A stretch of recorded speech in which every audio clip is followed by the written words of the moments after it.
sans cesse, votre nouvelle émission matinale de prière et d'intercession sur Béni TV. Êtes-vous malade? Avez-vous un blocage quelconque? Votre vie est-elle menacée? Sentez-vous des oppressions? Et avez-vous d'autres sujets pour lesquels vous souhaiterez compris? Rejoignez cette chaîne de prière chaque matin, du lundi au vendredi. Priez sans cesse, du lundi au vendredi, à partir de 5h30. Priez sans cesse, dévante l'aurore et prends possession de ta journée. Maintenant je suis sauvé.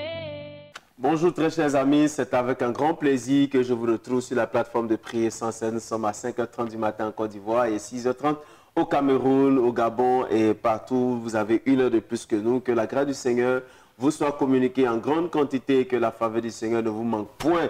Nous voici encore réveillés par la grâce de notre Seigneur parce que il a bien voulu nous donner la vie et nous donner encore une nouvelle occasion de le célébrer parce qu'il n'y a que les vivants qui célèbrent le Seigneur. Les morts ne le font pas parce qu'ils ne le peuvent pas. Alors, tout le monde, tous ceux qui sont vivants, toutes les bonnes personnes, les trésors divins sont rassemblés ici pour que nous puissions passer un moment agréable dans la présence de notre Seigneur Jésus-Christ. Monsieur Hatsin, il est là. Papa Antoine est là. Atienyo, Astrid aussi est là. Enfin, tout le monde est là pour que nous puissions passer un agréable moment. Je suis sur le plateau avec le pasteur Kassi, avec qui nous allons tout à l'heure parler un peu, donner quelques conseils avant de prier pour certaines personnes. Bien avant, nous allons dire merci au Seigneur pour la grâce qu'il nous a faite d'être en vie. Prions. Seigneur notre Dieu, nous te bénissons, nous te rendons grâce. Te disons merci parce que tu te souviens. Merci pour ton amour manifesté à notre égard. Parce que ce matin pour encore ta nous bonté. sommes Merci de nous avoir accordé la vie. Merci parce que Seigneur, nous pouvons, Seigneur Jésus-Christ, projeter les choses nous pour faire cette si tu journée. n'étais pas là. Si nous sommes ici, pas là c'est pour par nous ta main, garder, tu n'étais pas là par ton pour action. nous préserver, tu Et nous n'étais ne pas là, pouvons Seigneur, que te rendre grâce. pour construire, Reçois cette action de bénir grâce de nos lèvres. notre Reçois, vie, Seigneur. Seigneur Jésus-Christ, notre reconnaissance Merci de pour le nous avoir souffle de accordé vie la que vie. tu nous as conservé. Merci de nous avoir Merci pour accordé toutes la choses, vie, pour Seigneur. cette journée Merci de et nous avoir pour toutes les accordé la autres vie, journées que notre tu vas nous donner. Merci de nous avoir Sois accordé élevé, la vie, sois notre exalté. Dieu. Merci, Que ton nom Père soit éternel, glorifié, par Jésus-Christ, célébré. notre Seigneur. Louange et gloire te soient rendues, Père, au nom de Jésus. Amen. Amen. Nous sommes bénis au nom puissant de notre Seigneur Jésus-Christ. Bonjour, pasteur Kassi. Bonjour, frère Kwasi. Comment vas-tu? Dieu fait grâce. On est encore debout. En tout cas, Dieu fait grâce. Nous sommes dans la présence de notre Seigneur Jésus-Christ et nous croyons que c'est lui qui nous donne la vie dont nous jouissons. Et aujourd'hui, je voudrais qu'on donne quelques conseils à des personnes qui nous ont appelés, certainement qui nous ont dit je travaille, je n'arrive pas à économiser, je travaille, je n'arrive pas à mettre quelque chose de côté et tout et tout. C'est un peu compliqué pour moi. Souvent, ça fait 10 ans que je travaille, je n'arrive pas à économiser, priez pour moi. Quelquefois, je me demande, est-ce qu'il faut d'abord prier ou bien il y a des principes à suivre pour qu'on puisse économiser. Pasteur Kassi, qu'est-ce que tu peux leur dire? Bon, nous pouvons tout de suite dire que il faut reconnaître que la prière ne peut pas résoudre tout d'un coup. Non seulement prier pour avoir certaines capacités, mais faille savoir exactement là où nous manquons de sagesse et de discipline. C'est ça. Jacques, l'apôtre Jacques dit, si vous manquez de sagesse, demandez. Et le Seigneur qui donne avec largesse, vous l'accordera. C'est ça. Donc la gestion des finances, l'administration des biens répond à certains principes et il faut les connaître. Savoir exactement là où on est faible et travailler à augmenter ses capacités dans ce domaine. Ça va. Travailler à augmenter ses capacités, ça veut dire que c'est pas, on ne doit pas juste prier. Quelqu'un qui, je veux dire, travaille, il se dit que peut-être qu'il va pouvoir garder beaucoup d'argent, mais selon toi, qu'est-ce qui fait qu'il n'arrive pas souvent à garder de l'argent? Garder de l'argent, d'abord, il faut aller du principe que tu reçois combien, tu gagnes combien d'abord. C'est à partir de ce principe qui va s'appliquer le principe de la gestion. C'est ça. Tu as reçu, tu dois alors faire face à tes dépenses. Et pour faire face à tes dépenses, il faut d'abord savoir combien on a gagné, le revenu. Du revenu, on va extraire les dépenses. Et il va devoir nous rester quelque chose. Maintenant, c'est la gestion de ces dépenses par rapport au revenu qu'on a qui va poser problème. Vous voyez, nous pouvons être là et puis recevoir 100 000 francs mensuellement. Et si dans les 100 000 déjà, mon loyer fait 90 000, vous voyez que dès le départ, j'ai un souci. Oui, j'ai un souci. Je ne peux pas économiser. Alors même si je prie et je dis au Seigneur, aide-moi à finir le mois avec 50 000, il va falloir que j'attende un miracle. Et en attendant le miracle qui se produit de façon inopportune dans ma dimension, qu'est-ce que moi je fais? Je pense que pour cette personne-là, par exemple, la première chose à faire, c'est de déménager. Absolument. Pour trouver un loyer qui va cadrer, raisonnable, qui va cadrer avec ce qu'il reçoit comme salaire pour l'instant.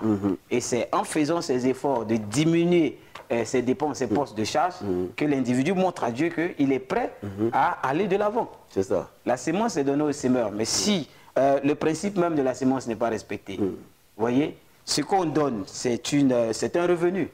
Et ce qu'on donne doit servir à créer d'autres ressources. Vous voyez, vous avez reçu une somme, vous ne devez pas la consommer entièrement. C'est ça. Je prends le cas au village. Moi, je suis à Agni. En pays Agni, par exemple, mes mamans font de l'arachide. Maman Nyambissan, ils font de l'arachide. Et lorsque les récoltes arrivent, qu'est-ce qu'on fait? On va sécher les arachides. Et puis, il y a une partie qu'on va décortiquer, mais il y a une partie qui va rester dans les sacs. Elles vont les accrocher dans la cuisine quelque part, là-bas, dans le magasin. Et on va conserver ces sacs-là jusqu'à la prochaine saison des semences. Malgré la faim, hein? On ne touche pas à ça. On ne touche pas à ça, parce que ça, c'est ce qu'on va semer l'an prochain. Si vous mangez tout, on sera obligé d'aller acheter des semences l'an prochain. Ça. Alors que pendant les semailles, le prix du sac est plus élevé que pendant les récoltes. C'est ça. Alors vous voyez, il est intéressant pour nos moments de garder quelque chose pour s'aimer l'an prochain. C'est le même principe qui s'applique à ce que nous recevons. Si ce que nous recevons est inférieur à ce que nous dépensons, nous sommes déficitaires. Quelles sont les actions, le mécanisme que nous mettons en route pour que nous-mêmes, nous puissions ne pas être déficitaires à partir de ce que nous recevons. Voilà. Mais il y a des gens qui disent, par exemple, ah mais c'est vrai que tout ça je comprends, mais il y a trop d'imprévus, trop d'imprévus. Et puis quelquefois, c'est pas que ce soit des imprévus, je veux dire, nécessaires. Mais je veux dire, soit c'est un imprévu qui vient d'un parent, d'un frère, d'un ami, ou encore c'est juste un imprévu dû à ses envies. J'ai envie de manger ça, donc vraiment je n'ai pas pu garder l'argent. J'ai envie de me prendre une glace, je n'ai pas pu garder l'argent. À ceux-là, qu'est-ce qu'on peut dire? Frère Kwasi, je pense que tout ceci relève d'une certaine sagesse. La Bible déclare ceci dans le livre de Corinthiens, 2 Corinthiens, chapitre 8, du verset 12 à 14. Paul nous enseigne, quand il s'agissait de soutenir les frères de l'autre côté à Jérusalem, dans ce grand besoin que l'église de Jérusalem présentait, il a dit aux chrétiens, autres que l'église de Jérusalem, à tous ses frères qui étaient dans les contrées de la Caille et autres, il leur a dit, dans ce cas présent, votre superflu servira à soutenir les autres frères, de sorte que vous ne puissiez pas vous mettre vous-même en danger dans le bien que vous voulez faire, par respect à un principe d'égalité. Vous, vous donnez ce qui est dessus, eux, ils prient pour vous, et il y a un principe qui est respecté. C'est ça. Parce que si vous-même vous mettez en danger pour faire du bien aux autres, alors vous voyez, si la disposition, par exemple, disons que l'argent de la rentrée pour les enfants, et tout de suite, j'ai un frère missionnaire qui m'appelle et qui me dit, ah, je n'ai pas encore payé mon loyer. En tant que pasteur, j'ai l'obligation de répondre aux besoins de ce frère, mais j'ai aussi l'obligation de répondre aux besoins de mes enfants. Donc, quelle sera la priorité? Dans ce principe, la priorité, c'est ma famille. Selon 1 Timothée 5, verset 8, il dit, celui qui n'a pas souci des siens, principalement ceux de sa propre maison, il est pire qu'un infidèle, un incroyant. Vous comprenez? Donc, il va falloir d'abord circonscrire l'environnement immédiat familial, les mettre à l'abri du besoin, avant que je puisse exercer une certaine, comment je vais dire ça, capacité à donner une libéralité extérieure. Oui, c'est un principe. Oui, mais les gens disent que si je fais ça, ils vont dire que je suis méchant. Et c'est ça le souci de notre siècle présent. Le regard extérieur est devenu plus important que le regard intérieur. Ce que Dieu pense de moi et ce que les gens pensent de moi est totalement différent. Mais aujourd'hui, l'individu, qu'il soit croyant ou non croyant, a plus, je vais dire quoi, est plus préoccupé par ce que les gens vont dire de ce qu'il a fait, de là qu'il a posé. C'est ça. Si j'en ai en quantité, ça ne me gêne pas, Dieu sait ce que j'ai. Mais quand j'en ai pas en quantité, que je dois circonscrire, prendre soin de ceux qui sont dans mes portes, je ne peux pas aller au-delà. C'est ça. Alors la vérité serait que, frère, je voudrais bien t'aider, mais je n'en ai pas les capacités. Vous comprenez? Parce que jette ton pain sur les eaux, dit le sage, et vers la fin tu le retrouveras. C'est une sémence que nous plaçons. Il faut penser à demain. C'est ça. Vous voyez, aujourd'hui nous sommes dans une situation, je peux dire économique mondialement, difficile. Par exemple, au Brésil, les gens ont difficilement accès à leur compte bancaire. Tu peux être chrétien. Vous voyez, tu peux être chrétien. Au Liban, c'est la même chose, c'est au Liban plutôt pas au Brésil. Les gens ont des difficultés pour avoir accès à leur compte bancaire. C'est leur propre argent. Ils vont même abraquer les banques pour récupérer leur argent. Leur propre argent. Bon, si quelqu'un est là et dit, moi je suis croyant, je pense que la situation va s'améliorer, je laisse dormir mon argent dans cette banque. C'est son souci. Mais la sagesse voudrait qu'il comprenne le monde dans lequel il vit et agit en conséquence.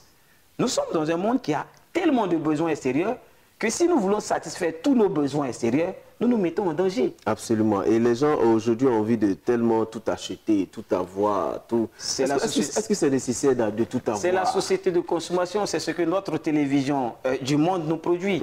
Elle nous amène à plus acheter qu'à produire. Vous voyez, il y a plus d'émissions de divertissement à la télé que d'émissions qui traitent des questions économiques, des questions financières, des questions de gestion et d'administration.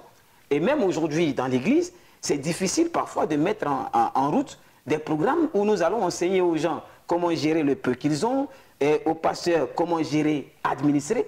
Vous êtes sans savoir qu'aujourd'hui, quand bien même que nous prions, quand bien même que nous jeûnons, l'une des choses les plus extrêmement difficiles que nous rencontrons dans l'œuvre aujourd'hui, c'est une question d'administration.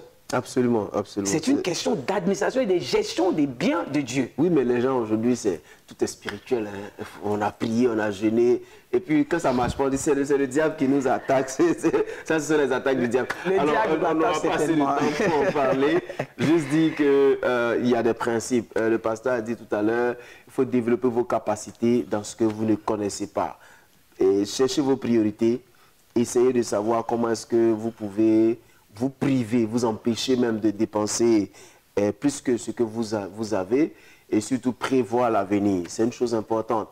Vous n'êtes pas obligé de répondre à tous les besoins qui viennent, toutes les sollicitations que vous avez, parce que ce n'est pas bon de donner le pain des enfants aux petits chiens. Non. Pensez à cela. C'est pas bon. Les petits chiens nous prennent trop de temps, mais les enfants sont plus utiles que les petits chiens. Alors, je voudrais juste ajuster pour dire à tous ceux qui sont fonctionnaires, qui sont salariés, excusez-moi de vous le dire, un salarié, c'est un pauvre amélioré. On te prend tout ton temps, on te donne un petit salaire qui ne répond pas vraiment totalement à tous ses besoins. Et si tu n'es pas intelligent, tu ne peux pas réussir à faire quelque chose. La Bible dit que c'est la sagesse qui bâtit une maison, mais c'est l'intelligence qui la remplit de bien.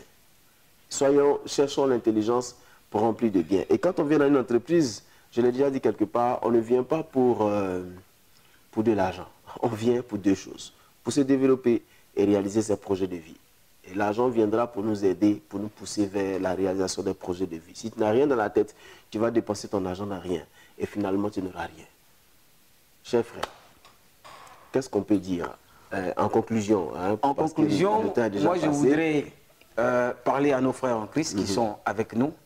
Vous savez, le Seigneur nous a appris à aimer les petites choses. Le monde, lui, nous enseigne totalement le contraire. Il nous amène à aimer les grandes choses.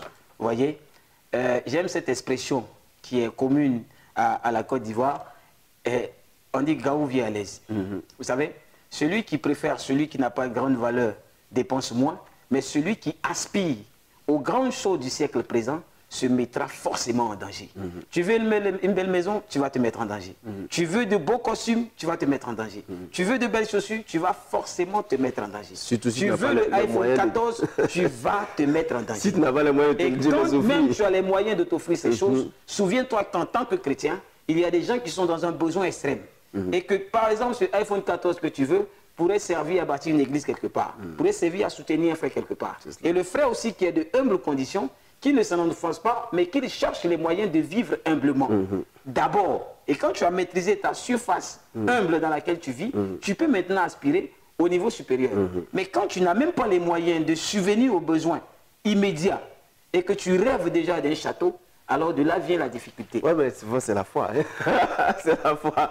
Alors, que les gens bénissent, que sa grâce nous soit communiquée. On a juste essayé de vous donner des conseils. On va prier pour vous, prier pour que le Seigneur vous aide. Mais on voulait juste vous dire que tout n'est pas que le diable. Ce n'est pas le diable qui vient voler votre argent, ce n'est pas le diable qui vient vous dépouiller de ceci. C'est souvent le manque de sagesse et d'intelligence qui nous empêche d'évoluer, d'aller dans un niveau supérieur, économiquement parlant. Nous allons prier que le Seigneur fasse grâce à tous ces frères qui nous ont appelés pour nous parler de leur situation économique. Prions ensemble. Oh Seigneur, que tu connais la situation des frères et des sœurs, de nous, chacun de nous ici présents. Le Dieu fidèle et grand, nous prions que tu te souviennes de nous. L'argent fait défaut. Certainement, c'est une denrée, une ressource rare et difficile à acquérir. Tu es capable. Mais les besoins s'expriment sans regarder, Seigneur Jésus-Christ, au niveau d'argent que nous avons. L'équation donc est difficile à résoudre pour plusieurs d'entre nous. Notre Dieu. Nous prions que tu nous enseignes sagesse et discipline, afin que cette sagesse enseignée reçue de toi devienne, Seigneur, des applications à notre vie quotidienne. La sagesse, aide-nous qu'il faut, à recevoir cette sagesse et à l'appliquer à notre propre vie et à la vie de ceux qui sont avec nous. Permets, Père éternel, que nous puissions recevoir de toi, Seigneur, cette sagesse et l'appliquer surtout. L'appliquer surtout. L'appliquer surtout. Merci parce que, Seigneur, la vie que nous menons sur cette terre prenne les couleurs que Seigneur Jésus-Christ toi-même veut. Merci pour ta grâce. Béni sois-tu, Papa. Au nom de Jésus. Au nom de Jésus. Amen. Amen. Nous allons prier pour les malades. Prier que le Seigneur guérisse toutes ces personnes malades ce matin. Prions ensemble. Père éternel, souviens-toi des affligés, de ceux qui sont malades. Seigneur, ils ont des maladies dans les hôpitaux, difficiles, quelque part là-bas. Seigneur, souviens-toi. Souviens-toi, dans ces centres de santé, Seigneur, dans ces villages, quelqu'un est couché dans une maison, incapable de se lever. Il n'a pas les moyens de faire face aux ordonnances. Cet examen qui coûte extrêmement cher, l'argent manque. Oh Père, cette intervention, il n'en a pas les moyens. Alors la crainte, Seigneur Jésus-Christ, s'est emparée de la famille. Où trouver les moyens? Seigneur, tu es là pour parler, pour dire une seule parole et le malade se relèvera. Cette femme malade, ce jeune homme malade, cet enfant malade, souviens-toi d'eux. Partout où ils sont, dans les maisons, comme dans les hôpitaux, dans ces centres de prière, dans ces camps de prière quelque part, dans ces villages reculés, dans ces campements, ils sont en grand nombre, attendant la parole divine qui guérit, attendant la puissance divine qui guérit. Seigneur, souviens-toi d'eux. Souviens-toi d'eux. Par le nom de Jésus-Christ. Merci Seigneur. Amen. Amen. Nous sommes guéris au nom puissant de notre Seigneur Jésus-Christ. Amen. Nous allons prier pour toutes les personnes qui font une activité commerciale. Nous allons prier que le Seigneur bénisse leur entreprise parce que le Seigneur a décidé de bénir l'œuvre de nos mains. Prions ensemble. Seigneur Jésus-Christ, tu ta main dans la vie de ces personnes. Je dis, recommande ton sort à l'Éternel. Et il accomplira pour toi ce que ton cœur désire. Ces enfants au nom puissant de Seigneur Jésus, souviens-toi de toutes ces personnes qui exercent une activité quelque part, qui voudraient en exercer aussi. Seigneur, souviens-toi d'eux. Souviens-toi d'eux. Souviens-toi d'eux dans ces maisons. Seigneur, dans ces magasins, les activités. Elles cherchent, Seigneur, quelque part à avoir les moyens d'agrandir ce commerce. Elles cherchent à stabiliser, Seigneur, sa gestion. Père éternel, souviens-toi de lui. Souviens-toi d'elle là où elle est. Tous ces gens, toutes ces personnes, Père, qui espèrent en toi, qui espèrent en toi, qui espèrent en toi, qui espèrent, Seigneur Jésus-Christ, ce miracle, qui espèrent un déclenchement, qui espèrent quelque chose de toi. Souviens-toi d'eux, souviens-toi d'eux. Souviens-toi d'eux, souviens-toi d'eux, souviens-toi d'eux, souviens-toi d'eux, souviens-toi d'eux, souviens-toi d'eux, souviens-toi d'eux, de tous ces croyants, souviens-toi d'eux, au nom de Jésus. Amen. Amen. Nous allons prier pour les missions. Quand je parle de mission, je parle de mission chrétienne. Il y a beaucoup de personnes qui aujourd'hui, Dieu merci, s'engagent à aller en mission, et qui ont besoin de moyens, qui ont besoin d'être efficaces sur le terrain. Oui. Nous allons prier que le Seigneur leur donne les moyens, des véhicules, des moyens pour pouvoir même soigner des gens, les aider, bâtir même des écoles, pour pouvoir former des gens dans les villages. Que le Seigneur fasse grâce. Prions. Seigneur, souviens-toi de ces missions chrétiennes. tous ces missionnaires Oh Seigneur, ils ont déversés sur cette nation, la Côte d'Ivoire, Seigneur. Parler de toi, Ce que nous connaissons comme ce que nous ne connaissons pas. Seigneur, ces frères qui ont accepté, Seigneur, le sacrifice d'aller en mission. Je me souviens du pasteur Liguermont quelque part là-bas à Mans. Je me souviens du pasteur Gombi. Je me souviens du prophète Ézéchiel et de toute sa communauté. Seigneur, tous ces ouvriers qui sont quelque part en train de travailler. Seigneur, ces églises, les baptistes, les missionnaires, Seigneur, le réveil, Seigneur, les frères et sœurs de toute cette communauté qui sont dispersés sur cette nation et les cherchent, Seigneur Jésus-Christ, à gagner des âmes, les assemblées de Dieu et toute autre communauté. Seigneur Jésus-Christ, souviens-toi d'eux, ces missionnaires qui sont partis sans soutien, ceux qui sont quelque part, qui cherchent, Seigneur, à s'implanter, besoin de terrain, besoin de bâtir des temples, besoin de soutenir les familles, besoin de soutenir les ouvriers, besoin de soutenir les fidèles. Souviens-toi d'eux, Père éternel. Souviens-toi d'eux dans toute cette nation et partout ailleurs, Seigneur. Souviens-toi d'eux. Ils sont partis en mission. Seigneur, c'est pour toi qu'ils sont partis. Glorifie-toi. Glorifie-toi, Seigneur. Au nom de Jésus. Au nom de Jésus. Amen. Amen. Nous allons prier pour Balé Abi Cyril. Prier pour Yo Bro Michel, JJ Gisèle. Et priez pour Yed, Mélagne, Efrat, Hélène, Adiokoué et Yohan Wamblénion, Gislain. Nous allons prier que le Seigneur garde ses frères. Prions. Seigneur, souviens-toi de ses frères. Souviens-toi de là où ils sont. Seigneur, je prie que tu là où ils sont.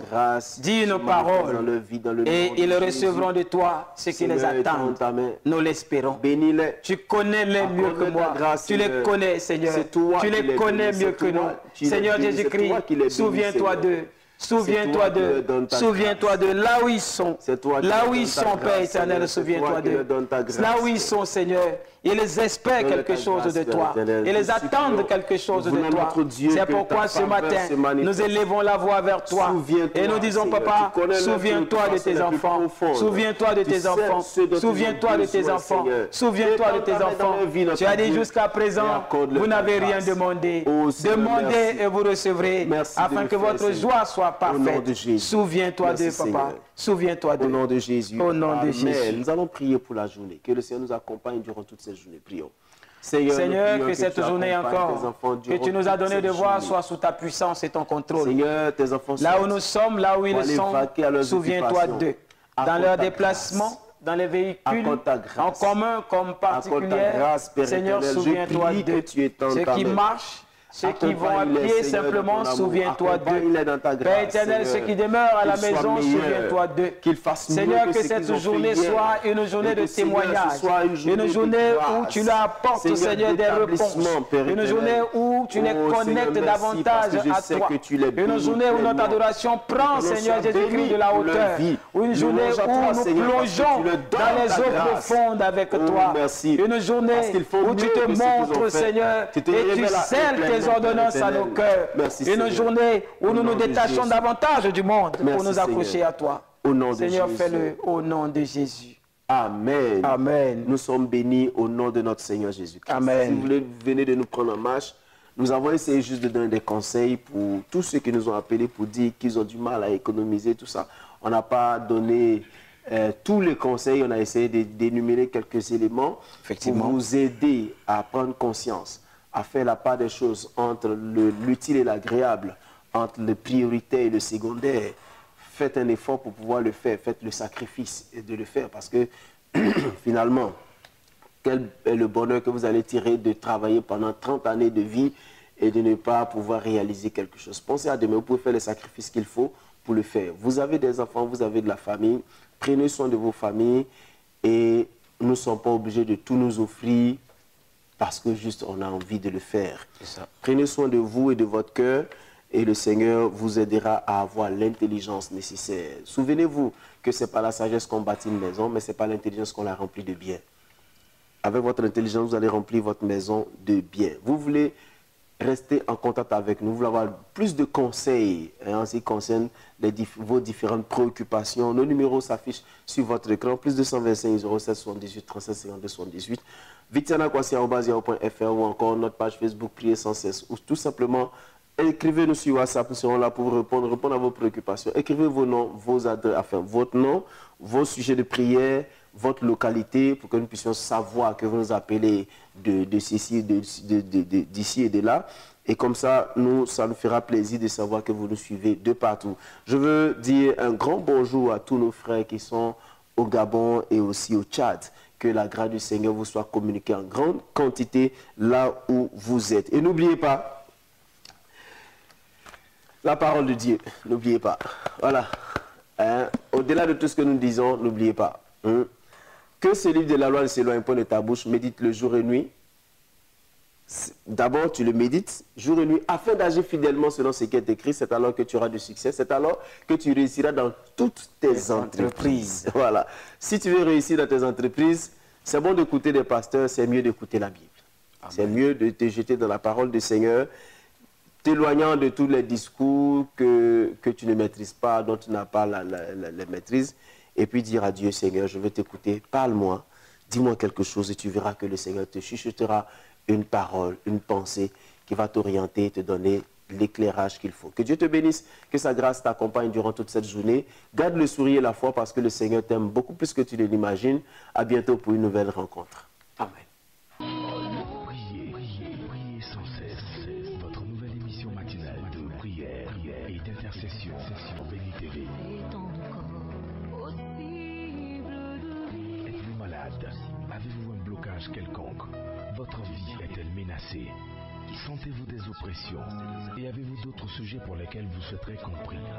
Rejoignez cette chaîne de prière chaque matin, du lundi au vendredi. Priez sans cesse, du lundi au vendredi, à partir de 5h30. Priez sans cesse, devant l'aurore.